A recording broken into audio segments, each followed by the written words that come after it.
সপ্তাহের ৬টা দিন দুজনেই নানা কাজে ব্যস্ত থাকি, অফিস, ঘরের কাজ এইসব নিয়ে। তারপরে রবিবারে একটু মুখরোচক কিছু না হলে ভালো লাগে বলো? তাই আজ বাড়িতেই বানিয়ে নিচ্ছি KFC style chicken leg piece fry, একদম কুড়মুড়ে।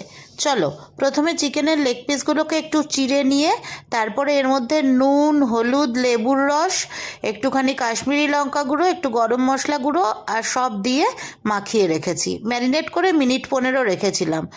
ক্যামেরা অন করতে তখন ভুলে গেছি। এবার এর মধ্যে দিয়ে দেবো একটা ডিমের সাদা অংশ আর দিয়ে দেবো কর্নফ্লাওয়ার, দিয়ে ভালো করে মাখিয়ে নেব। আবার 5 থেকে 7 মিনিট এটাকে রেস্টে রেখে দেব। তারপরে এই চিকেনের ড্রামস্টিক বলো আর লেগ পিস বলো, ওটাকে আমরা ফ্রাই করব।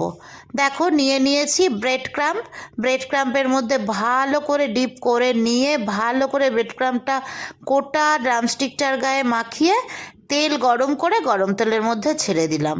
এরকমভাবে দুটো ড্রামস্টিককেই সুন্দর করে ফ্রাই করে নেব। আর ফ্রাই করার পরে এত সুন্দর খেতে হয়েছিল, ওপরটা যেমন ক্রিস্পি হয়েছে ভেতরটা তেমনি জুসি হয়েছে। দেখো, এই আর একটা লেগ পিসকেও বা ড্রামস্টিককেও মাখিয়ে নিলাম, নিয়ে তেলের মধ্যে ছেড়ে দিলাম। এবার উল্টে পাল্টে ভালো করে ভেজে নিয়েছি। তারপরে নিয়েছি সস, আর সসের মধ্যে আছে টমেটো কেচাপ আর সেজওয়ান সস। দুটো নিয়ে কাঁচা পেঁয়াজ নিয়ে রবিবারের সন্ধেটা এনজয় করতে বসে গেছি। ফালতু কেন দোকান থেকে কিনে খাবে? এই রেসিপিটা একবার শিখে গেলে আর দোকানেরটা খাবে না, নিজে ঘরেই করে খাবে।